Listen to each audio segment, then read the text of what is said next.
Wow. It's here. We're here. Andrew, it's happening. It's Monday. We're kind of together-ish. Look, I texted you yesterday. It got lost in translation. You thought I was coming in. I've got dad stuff. You know how it is. I was anxious because I was here in good time this morning, but this setup actually takes way less time than our fancy setup. Well, then you're welcome.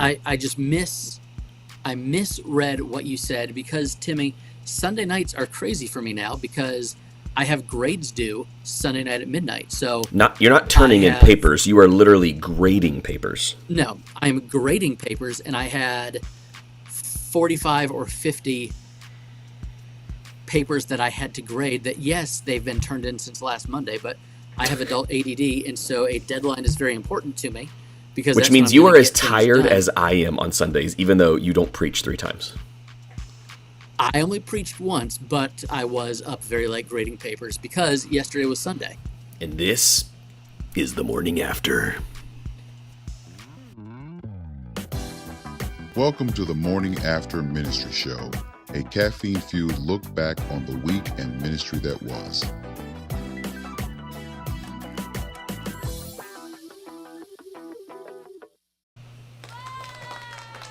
I would like to say yes. What up, Riley? It's great to know that you have a schedule now that's not putting you in 18 million hours of ridiculous meetings. And Ronald, it's not just a personal and financial choice. It was an ego choice, and I wanted to say that I was a professor. Wow. Let's be real. There are multiple factors stoking my own ego making that choice. And I don't regret it. I enjoy it thoroughly. But what they never tell you about teaching is that teaching is incredibly rewarding and that grading papers is terrible. It's just awful. Andrew, also, speaking at this point in the semester, can we just say, listen, students, indent the first line of a new paragraph. Why? That should Who follow does that? you. Who has gotten through high school and not learned that you hit tab when you're starting a new paragraph? Come on, just do it. Just do it at this point.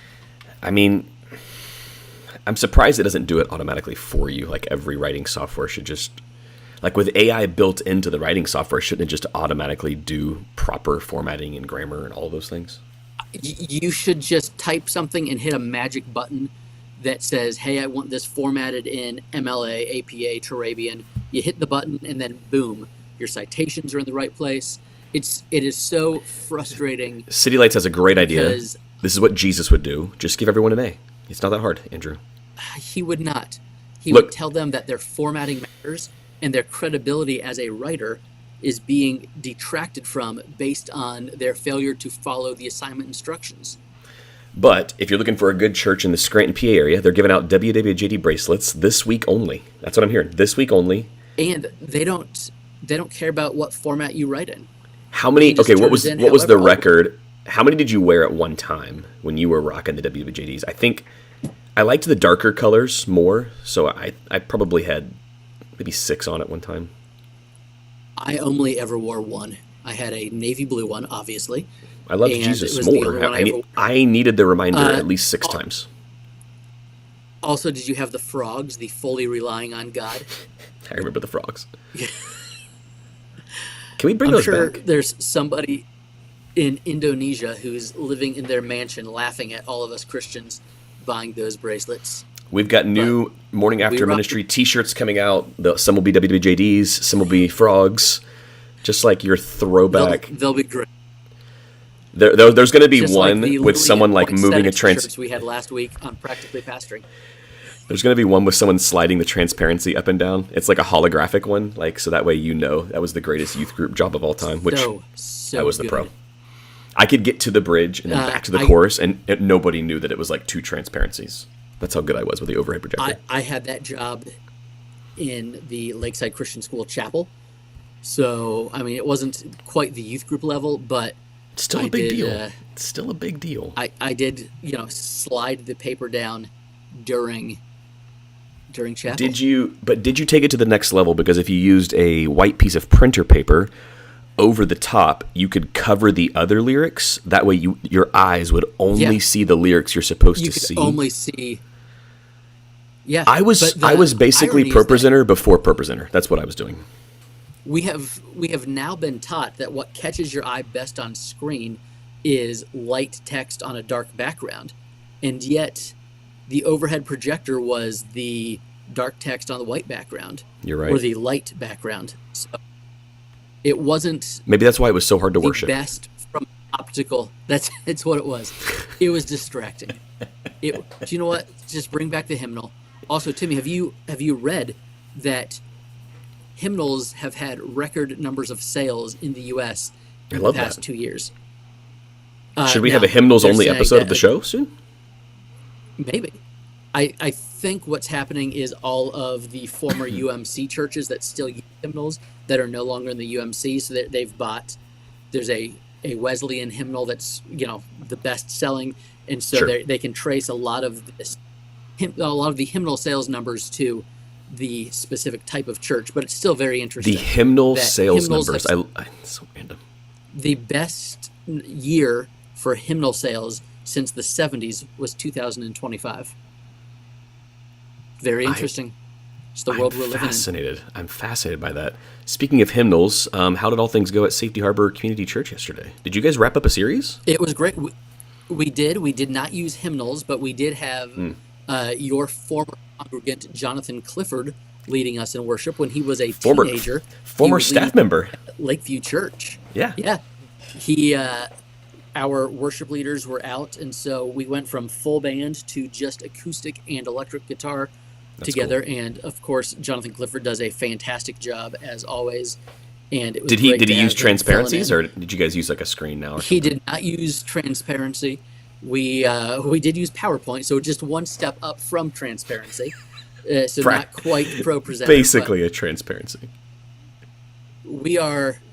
Sorry, I have a child who's doing biology at a Christian school, and one of the arguments against evolution is the lack of the transition species, and PowerPoint is the transition species between the overhead projector and modern worship technology. But that's fine.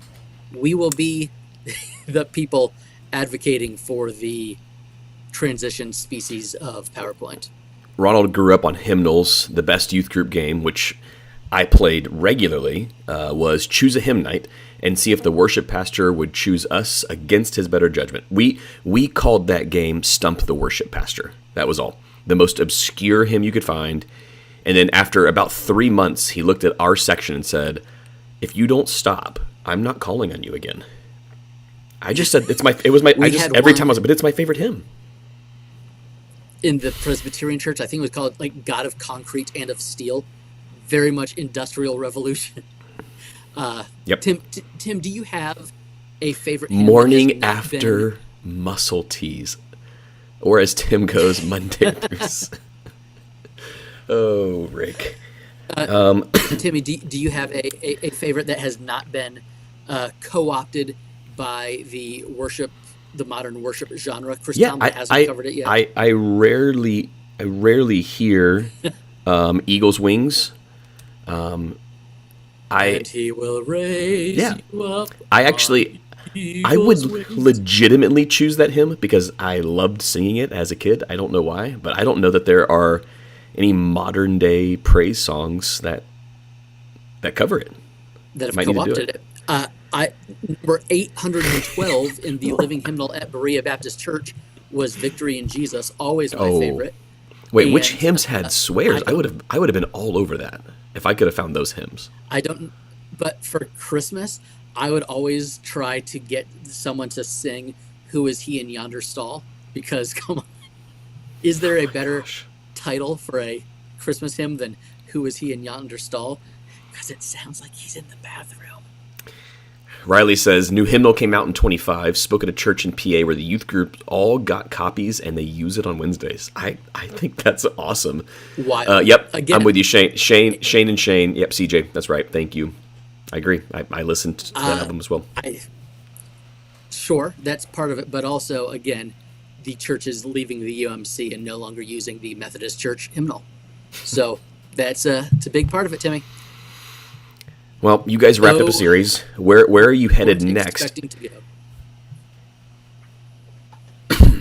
Andrew just left us, and I'm all alone. I hope you went and got something very good. I had to grab my hymnal that I have in my office. That's this special. was stolen from Clearwater Christian College. Riley will appreciate this. It's got our school hymn pasted to the front of it.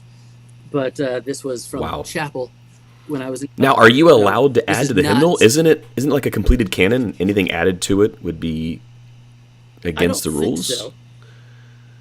This one was from 1974, but republished in 1990. Therefore, there's no song in here newer than 1974. Is that the equivalent of like you writing to Lakeview and then pasting that letter at the front of your Bible, just adding to it because you felt like it? I feel like that's what that's like. Kind of. I think that's Riley says, I have the same one in my office. Oh, that's special. That's special. We stole from that's probably why Clearwater Christian College had to close, because they lost so much money by Riley. UMC's using the Hymns for Dying Churches. It's a new book out. Timmy, so we finished John after 32 weeks, and next week we are starting Esther. And it's really funny. We have a lady in our church. She's in her mid-90s. She comes with her 2 daughters, and her name is Esther. And as I said, hey, we're wrapping up, and starting next week, we'll spend 10 weeks in Esther. And she said, oh boy, here we go again, or something to that effect. That's got funny. The biggest laugh of the morning, which Andrew, you should, as someone who tries to be funny. But you should drop every Esther resource I sent you into ChatGPT and have it like make fun of all of my sermons just to see what it says. Just have it pick it all apart. Could. I think didn't I send you all of our Esther stuff? You sent me a lot of sermons, and then the graphics, and the graphics most definitely look like they're from about 2006 Mars Hill, and so I think I'm going to have to redo that, because I get it, but as I put that in yesterday morning, I was like, oh yeah, put the sermon graphic we're going to use. No, we're gonna have to update the Esther sermon graphic a little bit. It needs to look like Safety Harbor Community Church. And that one does not. So probably not. We'll change that, but we're gonna go through Esther through the middle of June. I'm pretty excited about that. And Timmy, we had a number of people express to me their lament that John was done after 32 weeks. This is the longest or the second longest sermon series I have ever done. We were in Acts for about the same amount of time a few years ago. And Tim, I'm just wondering, and when I started the Acts series a few years ago, I was like, are people going to hang on this long? Is this way too long of a sermon series? You were back and forth. And I was trying to push you over the edge, and you were like, but we don't do long series like you guys. It's nothing that we're used to doing. You took a chance. I'm just wondering if, and I typically preach verse by verse. I just don't go through entire books at a time. Right. And I'm wondering, is the short sermon series dead? Did we kill it? Is the church just shifting as we're trying to study a bit more?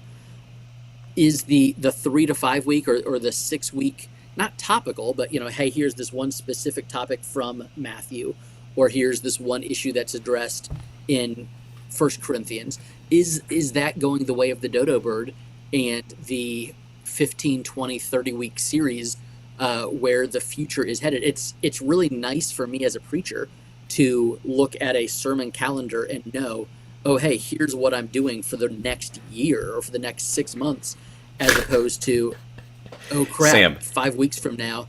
It was 50 weeks. It was not 3 decades. It's a lot of weeks. So this is the other funny part about it. When you have a long series, like it probably felt like 3 decades, because by the time you get to chapter 18, 19, it's kind of the same thing for 6 or 7 chapters in a row. Hey, he's before Festus. There's now you have a built-in running joke that you can keep going for several months, every couple of weeks, where you can say, hey, we're 300 weeks into the series, and everyone it's just a funny, you can just constantly acknowledge that we get it. We've been in this a long time. We may never get out of this. So you can't use it every week, but once a month or so, it's a nice little one-liner. It's a good zinger. It's a good little zinger. The funny thing is when you do start these series, these long form series, similar to the shift from like our love for movies into our love of long form storytelling, like we want more character development, we want a deeper narrative arc. You grow more in love with the book. So now we experience the same thing. When we were inching towards the end of 1 Corinthians, we were hearing a lot of that. Or when we went through Ecclesiastes, it was like, wow, we had no idea that we were going to like really fall in love with this book so much. Now we're kind of sad that it's almost over. I don't know if Exodus will be like that. We're still a few months away. We won't finish Exodus until the end of November. But I think the sentiment is there. Like, the longer you stay with a particular book is like the longer you hang out with that someone, and it makes it a little bit harder when you aren't going to see each other for a while. So the analogy of the 3-hour or the 2-hour blockbuster compared to the long form storytelling, I think what's interesting in that is the height of the prestige TV era that we both enjoy thoroughly. Yeah. Is not the 24 episode season, though. It is the 6 to 10 episode season, or the maybe 12 episodes, not the 24 that we grew up on with the September through May with a break in the summer. So is the middle ground somewhere around 10 or 11 weeks or 12 weeks to say, hey, this is covered 3 months. We're going to have 3 seasons a year where we're going to cover 12 really in-depth weeks. Then we're going to have Christmas. Then we're going to have Easter and something in the Sam summer says we've spent 6 weeks just going through the plagues. I mean, look, some of the plagues needed their own sermon. No, on CJ, each plague. 6 weeks on each plague, he says. I was, okay, to be fair, it was 6 weeks. Frogs, Tim. 6 weeks total on the plagues. CJ, 1 Corinthians, I've got it right here, 34 weeks. We did 34 weeks in 1 Corinthians. 1 Corinthians is that 15 chapters? I think, I can't remember. Why don't you just move immediately to 2 Corinthians? Because of all of Paul's epistles, those were the two written closest together, at least to the same audience. It was a matter of months between the two. So when you're done with Exodus, are you going to instead of 30 weeks in 1 Corinthians, it would have been 60 weeks in Corinthians, period. That, I'm wondering if that would have been... a lot of times with those Corinths. And they weren't, there was a lot of correction needed there. It wasn't like Philippians where it was so much joy. Encouraging and love. Encouragement. Hey, you guys are great. You're just best. Hey, you shouldn't sleep with that person. Your mother-in-law. Yeah. That's exactly it. Like, stop. That's bad. Don't do that. I mean, in general, that is something that we should adhere to. That's a bad thing. It's a good rule of thumb. So, Timmy, you were texting me the other day that you were tired. You were a sleepy Timmy. So I'm trying to figure out, like, it could have been a number of things going into this weekend. I had texted you and said, look, this is the first time I preached 3 back-to-back-to-backs in almost a month, because we had Palm Sunday, 1 service, Easter Sunday, 2 services, Frank preached the week after Easter, and then I preached this week. So it had been 4 weeks. 4 weeks, right? There was 3 weeks in between. So it had been 4 weeks since I had preached 3 back-to-back-to-backs, like I do, almost each and every Sunday at Lakeview, and we've been doing that for almost 2 years now. But I felt it after the first. I remember saying amen, and I thought, I don't know if I can go that hard 2 more times. Like, there was just like, I don't know if it was fatigue or if my throat was just itching. It was a little itchy, and I'll tell you about that story. It was during 3rd service. I asked my wife if she noticed. She was like, how could you not? You had a tear coming down your face because you were holding back the cough, because I hate the throat clearing moment or the coughing moment. The cough into the microphone. So I will hold it. Instead of clearing my throat, I will hold it until my body shakes and my eyes will literally cry, and I just won't clear the throat, even though nobody cares except me. Maybe someone just thought you were incredibly emotional at that point in the sermon. 3 minutes into the opening, yes, Tim got really emotional talking about that announcement. Listen, we shout out to our dear friend Thunder, who would definitely cry 3 minutes into his own sermon. Andrew, here's what's funny. I went to sit down after the service, and Jim Howard, our safety team leader, he immediately approached me and said, Tim, are you okay? And I said, yeah, why? He goes, you've sat down twice this morning. You never sit down on Sundays. And I was like, interesting. And then I told him, I am a little tired, I'll be honest with you. Like, I don't know if it was the wedding the night before or I was up late because my daughter had... You had a wedding the night before and a rehearsal this weekend, so the weekend was already additionally full. It was wedding rehearsal Friday, wedding Saturday night. My daughter had prom Saturday night, so that was in my head anytime your daughter's out late into the night. So I was up late, making sure that she was going to get home safely. And then you add that to my not traditional Sunday morning routine. I grabbed a good coffee with some protein powder in the coffee, creatine in the coffee. It's like I had my coffee loaded up, but I didn't hydrate. Like normally I'm going to get up and I'm going to drink my water, but I didn't do that yesterday. I didn't put my electrolytes in my water like I normally do. So like thinking back now, I'm like, oh, there was probably a number of factors at play as to why I was texting you at 2:00 saying that was a surprisingly hard Sunday. What am I going to do? Well, yeah, because then the other realization is like Frank only has one more sermon at Lakeview, so I'm not going to have the fallback of hey, once a month, at least not until a certain new hire may or may not come on board in the not too distant future. We'll see. Again, in the 9+ years that I've been here, we've only had one service. At my previous church, we had multiple services, but I don't know if just our energy levels are very different when we preach. I don't know that I've ever felt physically exhausted by preaching. When I get home, I don't want to talk a lot. I'm like, hey, kids, I have done the church thing, I did the fellowship hall thing, and I've made small talk with 70 different people this morning. I would like to sit and veg in front of the TV and not have a conversation about what Pokemon cards are worth the most money right now. But in general, I don't know that I get physically exhausted, and maybe that's because I'm not preaching 3 times. But I don't know. I will say I felt. I also just think that I felt different. I preach, You do. I felt different Palm Sunday and Easter Sunday, the one service and the 2 services, and I was probably just amped up because it was Palm Sunday, Easter Sunday, but I also didn't preach 3 consecutive sermons in a row. So I did have a different level of energy. Also knowing that I can go maybe you've told hard. Yourself, yeah. You've told yourself, hey, this is a normal, back to the mundane after the big stuff. So maybe that was part of it. I don't know. But Ronald, I have heard of water. I need more water. I should have had water with me. I actually brought an iced coffee with me on stage, and I did sip the iced coffee. Do you have that next to you while preaching? I don't have it next to me while I'm preaching, but I finish it about, during the song before the sermon. So it isn't huge. What is it, like 32 ounces or whatever is the big Tervis tumbler. So I do one of those on Sunday mornings. And I typically don't eat anything until after service. So I have water and breath mints in my system only. And, don't go bald pills and don't let your heart explode because of blood pressure pills at that point in the morning. But I don't typically eat anything on Sunday morning before I preach. So, but again, I'm preaching one time. So I'm curious, you put all of this into your dear friend ChatGPT and said, I did. Hey, Chat, I'm exhausted today.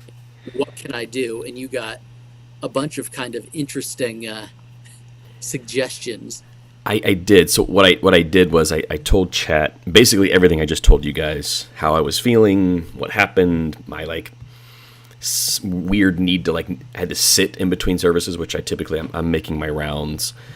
And there's also probably another factor at play. I had met with a church member last week who was like, hey, so-and-so hasn't heard from me in a while, and they're there every Sunday. And I was like, oh, shoot. And so I felt kind of bad. I was like, I better make sure I talk to everyone this week. So I had it in my head that before and in between and then after in between every service, before every service, I was going to make my rounds through the entire building. And if they weren't talking to someone, Tim was going to go talk to them. So I'm wondering if I set myself up for failure doing that. It was just in my head. I was like, I can probably do this. And so I did it in between, so before first service, I did it after first service, before second service, and then I was like, oh, I'm wondering if that had a slight impact. Plus, I didn't eat my normal breakfast. I didn't have my electrolytes. So there was like a couple of things going on. So yesterday, and I told Steph, I was like, I am off. Like, I physically felt off all day. Chat had some really interesting recommendations. It told me to start with Saturday. Like, that becomes like the ultimate day to make sure Sunday is awesome. And I was like, well, it's kind of hard sometimes to start with Saturday if your Saturday has a wedding. If you have 5 children. But right. also, like, you are one of 7 in your household. It's not like you can be like, all right, household activities, our Saturday shall be a true Sabbath and we will do nothing. No, you've got kids that are in sports that have friends that need rides. It doesn't work that way. Plus, I can't control every wedding. Most people, they have, wedding rehearsals get married on a Saturday. On a Friday. You get married on a Saturday. I love being there for people, and I love doing their weddings. It's a ton of fun. I just think for me, I'm going to copy this into the chat up here. It's long. So if you're interested in what I'm probably going to attempt next week, I'm going to put it in the chat. Let's see. I don't know. Did the whole thing make it in there? I don't know. We'll see. It might not have. We'll put it in the show notes, Andy.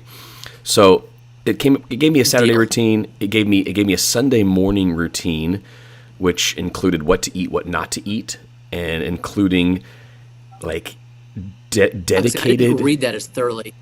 It included are you not supposed to eat? Well, anything high in fats or fried foods, like that's a big no-no.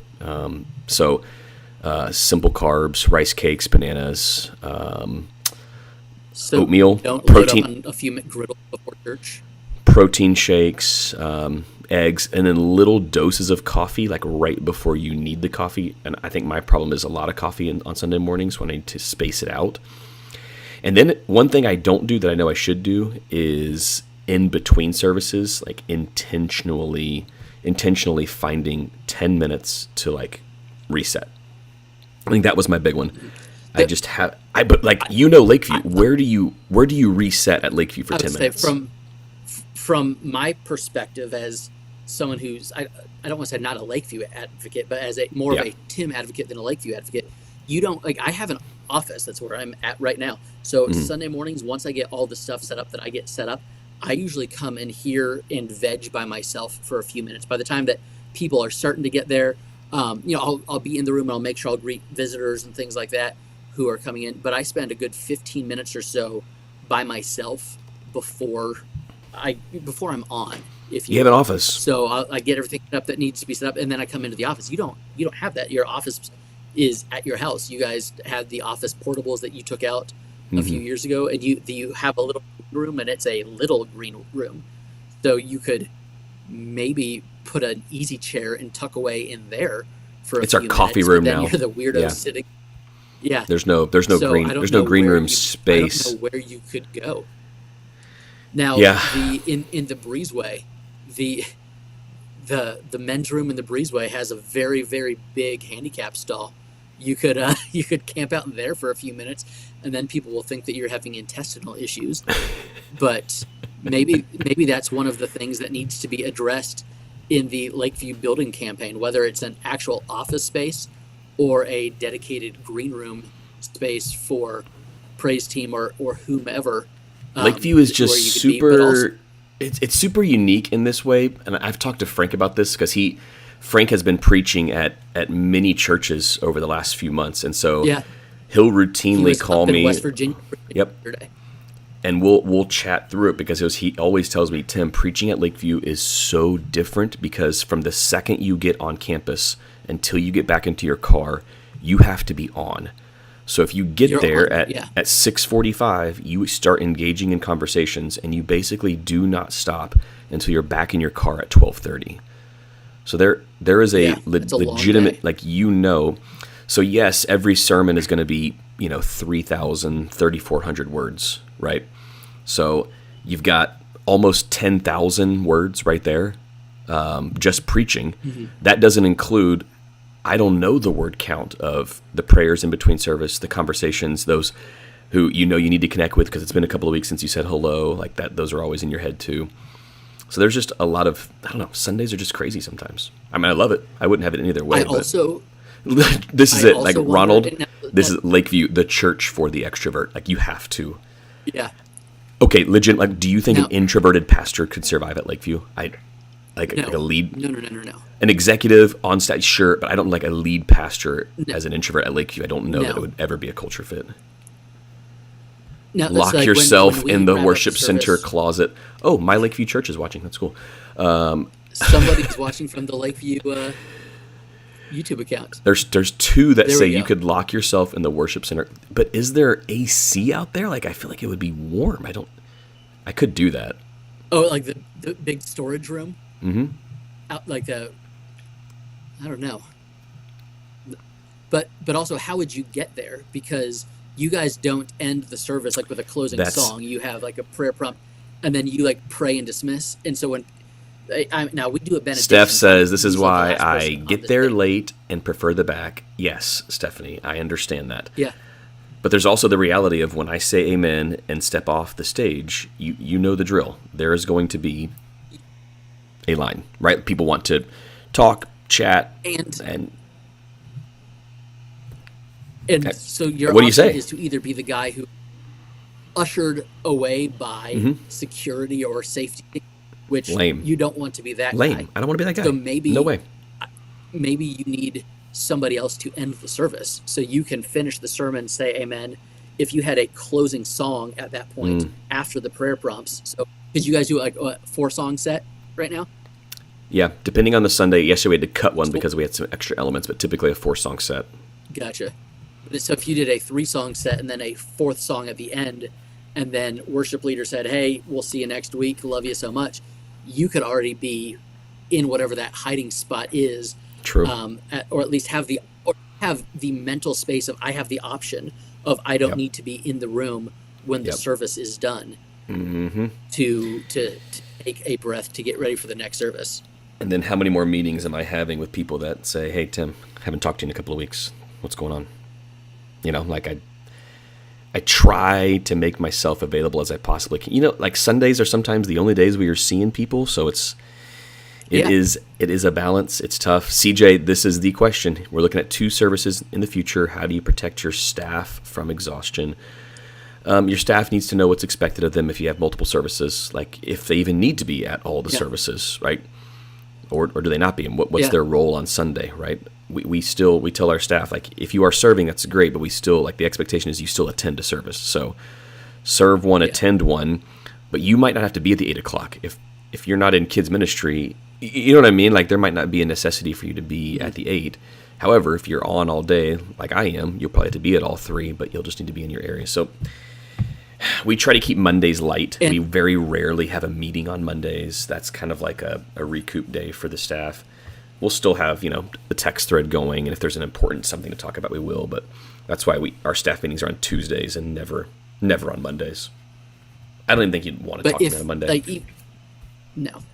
Even if you did say, "Hey, let's switch to that, we'll pivot and have this song," I'm guessing right now your band, most of them leave after the worship set in 3rd service because they've been there since 6:45 in the morning. Yeah, if they're so then you're saying, "Hey, the only exception is those who stick around for an extra half an hour." Yeah, if your family comes to the 3rd service, some of the worship team does that. Yeah. So their family comes to the 3rd. That way they can all leave together after church. So that's the only difference there. So we do have some. I like the idea of the closing song. I'm a fan.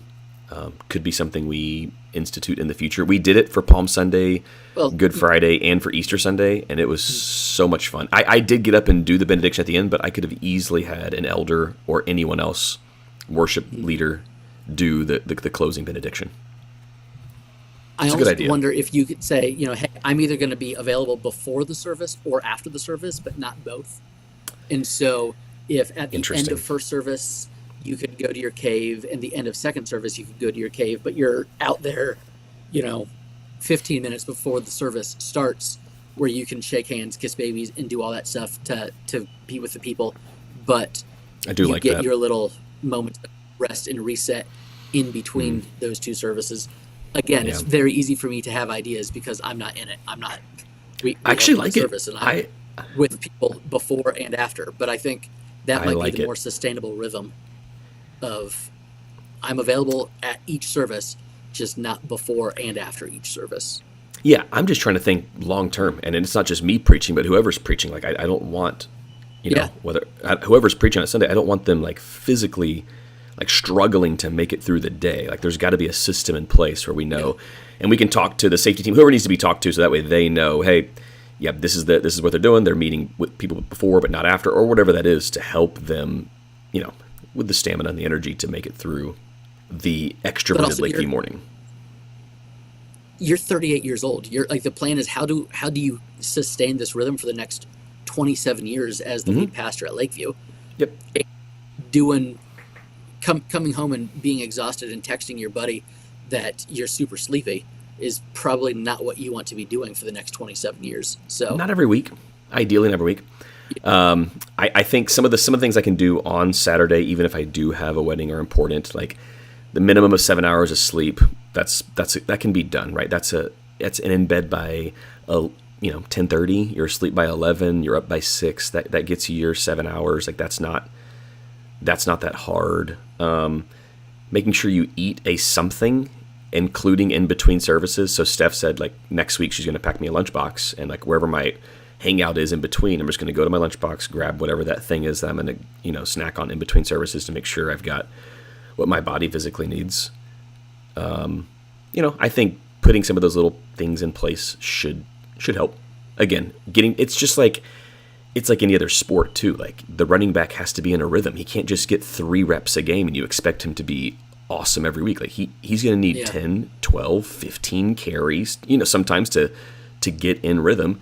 I think the same is true with preaching. Once I get back into my rhythm of preaching 3 services every Sunday, so this week, next week, and I've got 3 or 4 in a row before Frank preaches again, I'll be feeling just fine and getting back into the rhythm. So that makes sense. It's still a fun conversation, Timmy, though. Let's get into the silly conversation. I forgot this was even on the notes. Well, you changed the show title to match this. My show title suggestion for this episode was really, really ridiculously good looking, because I just watched Zoolander with my 16-year-old for the first time, and which, by the way, how dare you? Wildly inappropriate. I hope you censored that film. I did not. It was on the Paramount Plus app, and it was just there in all its glory. Still funny, but boy, is it different. But boy, is that humor different when you have a teenager. But again, I think I was 17 or 18 when it came out, and so I'm like, why was I so into this? Timmy, I've lost a little bit of weight. You look good. I'm down. Thanks, buddy. I'm working at it. And Easter, somebody said something to me, and I told you about it. And then I was at a funeral on Friday, and someone said something to me. And then yesterday, I got a text about you from a friend of mine who is worshiping at Lakeview, commenting on what you were wearing. It was really kind of funny. But Timmy, I'll just say that the things that people have said to me are not coming from regular worshipers at Safety Harbor Community Church. On Easter, a couple who I know well, but they don't worship with us all that often, someone said something to me to the extent, "You look great, and I can take you so much more seriously as a pastor now that you've lost the weight." And I was like, thank you. I don't know what to make of that. And then I was at a funeral on Friday, and someone who, again, I know well, they don't worship with us, but this is a person who I know and love.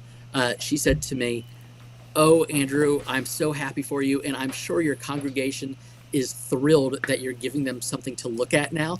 And let's be real, I'm not exactly a Ken doll here. There's quite a bit of work. I mean, to debatable. Be done. Everyone has their favorite version of Ken, so you're probably someone. I just don't check off the obese list when I'm at my doctor's office anymore.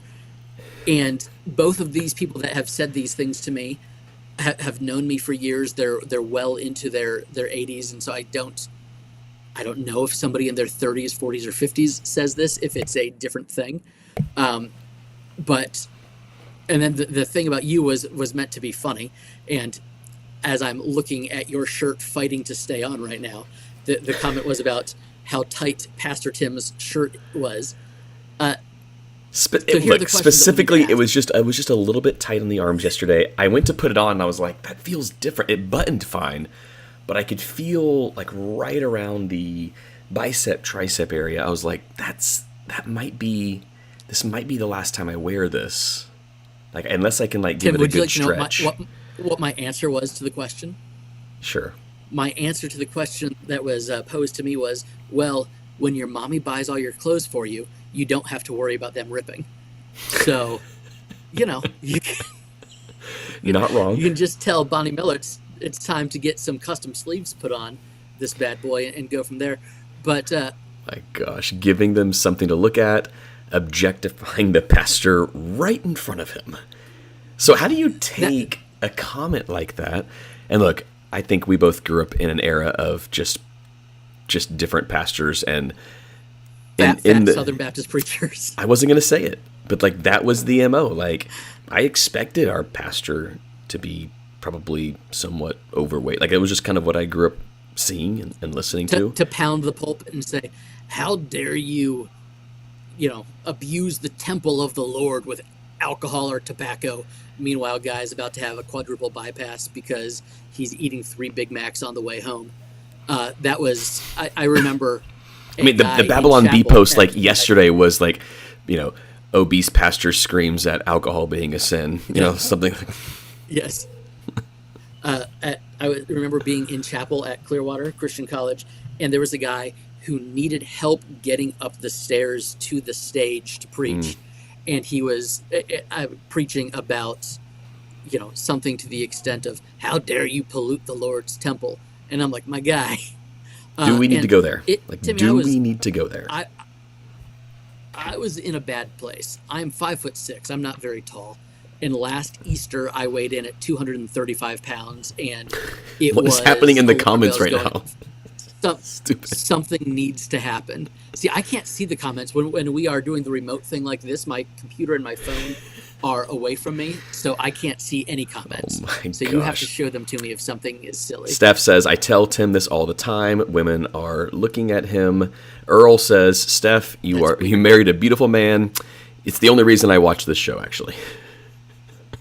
Earl, we have been friends for 20 years. That is hurtful. You are the godfather to my firstborn son, Anthony. Earl's real name is Anthony. It's a whole thing. Okay. How about the pastor's wives version of this? Because Steph says, I'd love to have this convo. 90% of the comments I now get on Sundays are about how I look or what I'm wearing. Interesting. And Steph, here's my question to you. Who is making these comments to you? Is it people in our demographic? And now I'm 5 years older than Tim, so I'm 7 years older than Steph. So I don't know if we're quite in the same demographic.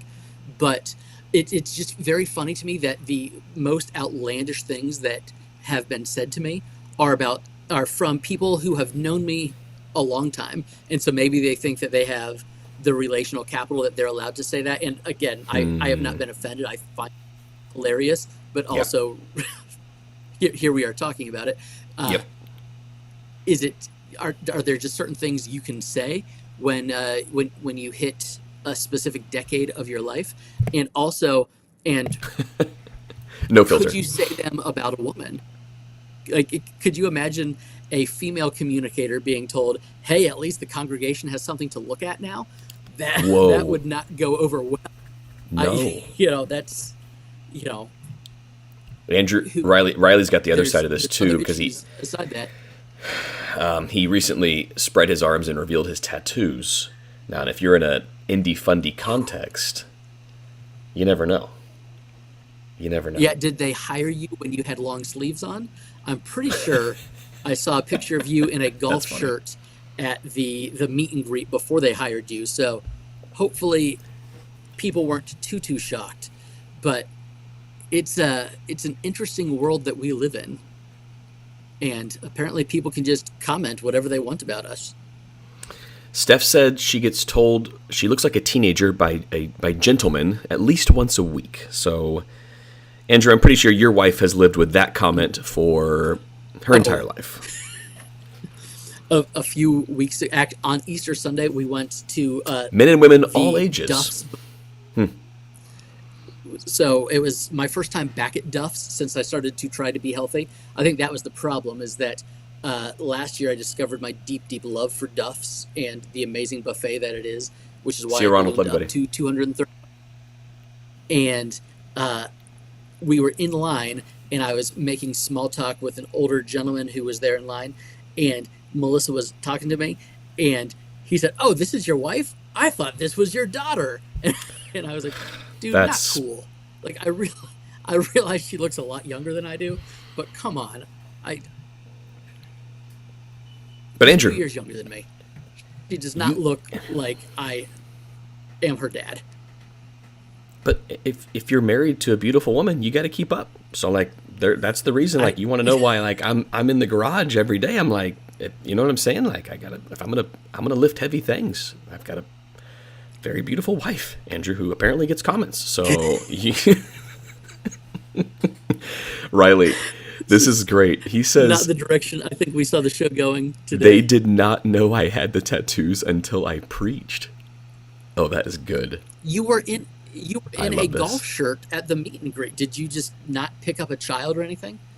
Well, I am thrilled to, I'm very excited for people to tune in to the Get a Job podcast with Andrew and Riley as we talk about Riley's entire process leading up to his new role. And one of the concluding episodes that has not yet been recorded, we will talk about this very issue.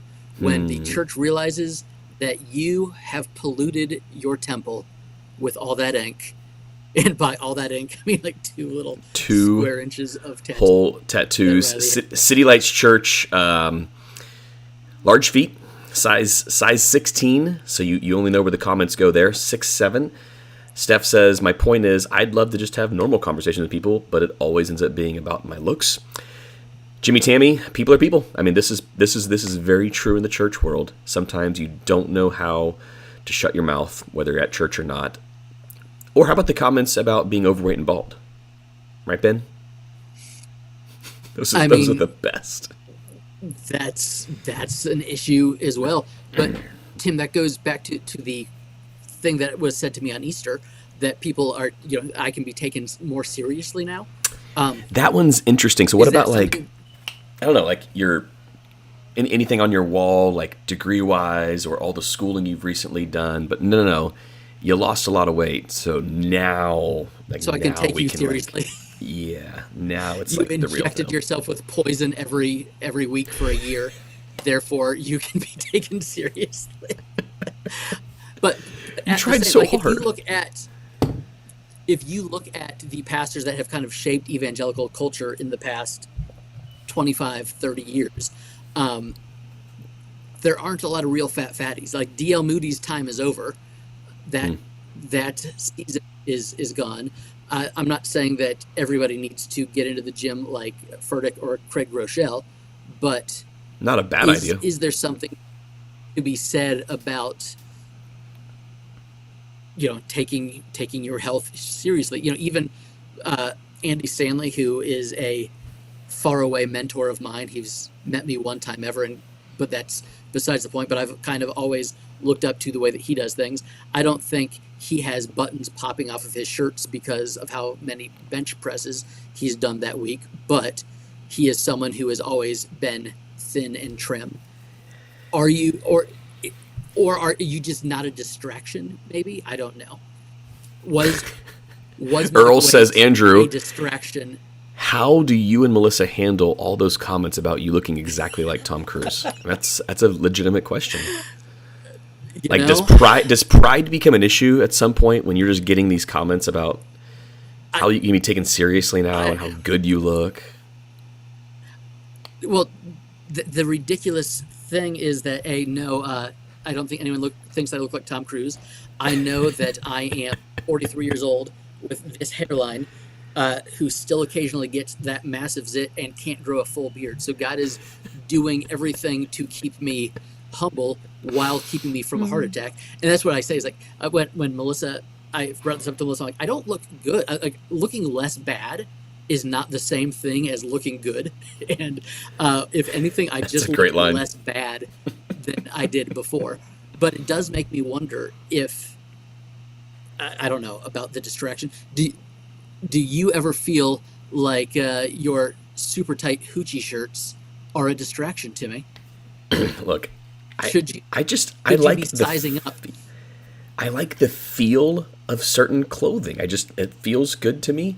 I will say the arms on yesterday's shirt were tighter than I would have preferred. Normally it was more of a stretchy material, like our Lakeview shirts stretch, and that's what I like. But there's a video posted of me in my like Courageous Steps shirt, the one of me walking, the video for the Walk for Life. Mm-hmm. I don't like the way that shirt fits on me. I was like, oh, why do you look so skinny and small? I don't want that look. I don't know, like, don't you like have like a look that you're kind of going after? Oh boy, it must be rough to say, I don't want to look skinny or small. A couple of months ago, someone was like, Tim, have you been losing weight? And I was like, no, I have not been. My shirt must be too big. That was my first thought.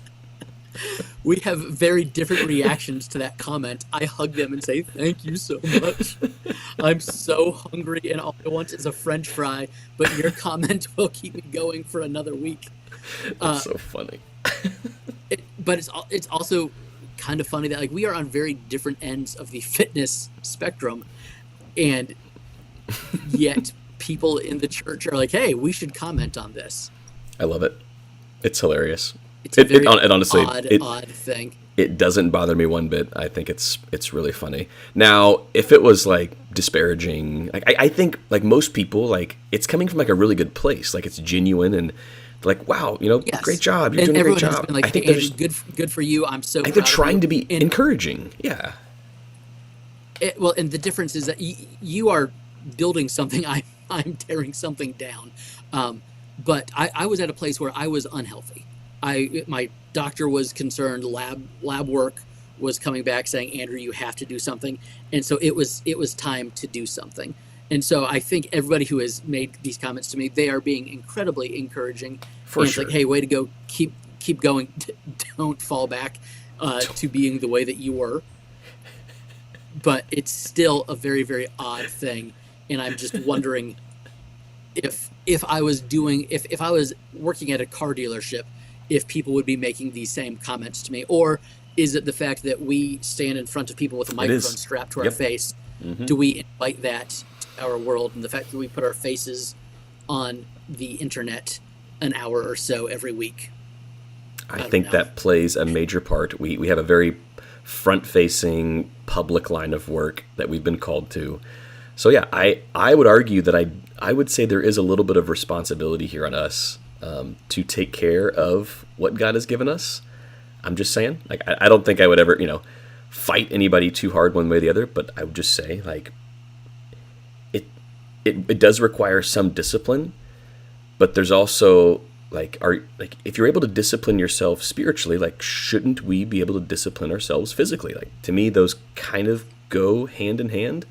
So, you could get into a big debate here, but I would say you got to take care of what God's given you. Like, it's about being a good steward. And one of the convictions for me is like, end of 2020, I had some pretty specific goals, and I realized that 2020 was a long time ago at this point. But I went and added a doctorate, and now I'm doing this other master's at Dallas Seminary again. Yep. And I financially I went from a credit score that I wasn't proud of to a credit score that I was very proud of. And so part of this when I was getting healthy was, okay, like if I have disciplined myself in these other ways because I had these goals, maybe I should look at this the same way. And so discipline has absolutely been a part of it, but nobody is commenting on, hey, Andrew, way to go. You brought your credit score up 200 points. I'm super proud of you. I do. Again, I legitimately have texted you yes. that. That is a thing yes. we talk about. but nobody else. It is, and maybe it's because nobody else knows other things. But it's and also Andrew, I have been encouraging you from any time. Discipline. You have for years. You've been telling me that I was a fat fatty, and was those going words to leave my wife a widow if I did something. Yes, I think I simply said I just don't want you to die of fat butt disease. That's it. That was the only thing I ever said. You said it exactly that way for years. Fat butt disease. I think that's an office line, no, right? I was well on my way. It is. It's what Stanley had. And I am still a sandwich away from being right back where I was. So I'm having to work at it, and I'm also realizing that I'm nowhere close to where I want to be fitness level. But which is why you'll be joining me each and every morning. I'm not going to your garage. I'm not going to. I have two benches. Convert my bodge. I'm only using to one. A personal Beachbody studio.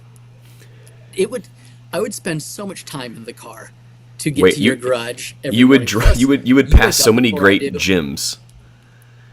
Like that have way better equipment than I do.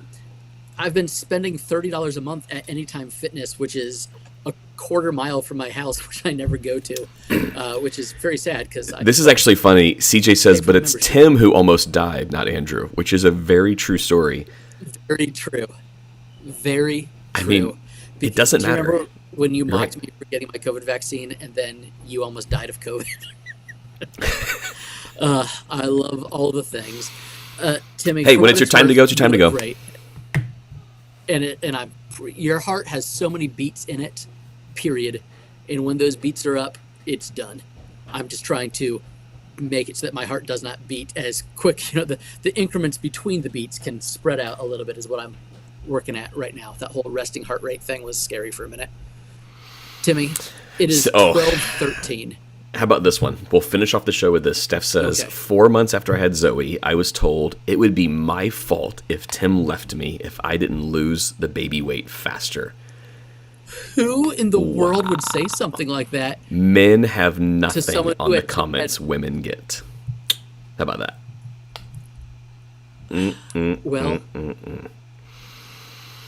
I cannot imagine anyone that would have the nerve to say that. Wow. Zach says, love you guys. Love your relationship. How you guys shoot from the hip, even with each other, even if it's a fatter hip than it should be.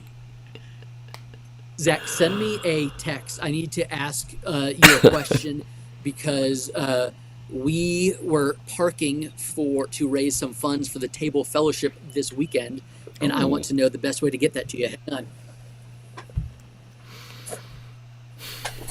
I could rock my Table Fellowship hat. That is not a cross and crown shirt or hat. No, this is the Table Fellowship in Prague. I like that. Republic, the ministry that Zach leads. So, Timmy, I love you. Thank you for telling me not to die. But also, I don't want to be objectified. I'm more than a piece of meat, Tim. Sorry, that's my bad. Some small pieces of meat with you to eat in between services next week. I think that'd be really good for you. Maybe some Slim Jim. Yeah. Sounds good. All right, talk soon. We'll see you all next Monday. Same bat time, same bat channel. Bye, See y'all. you guys.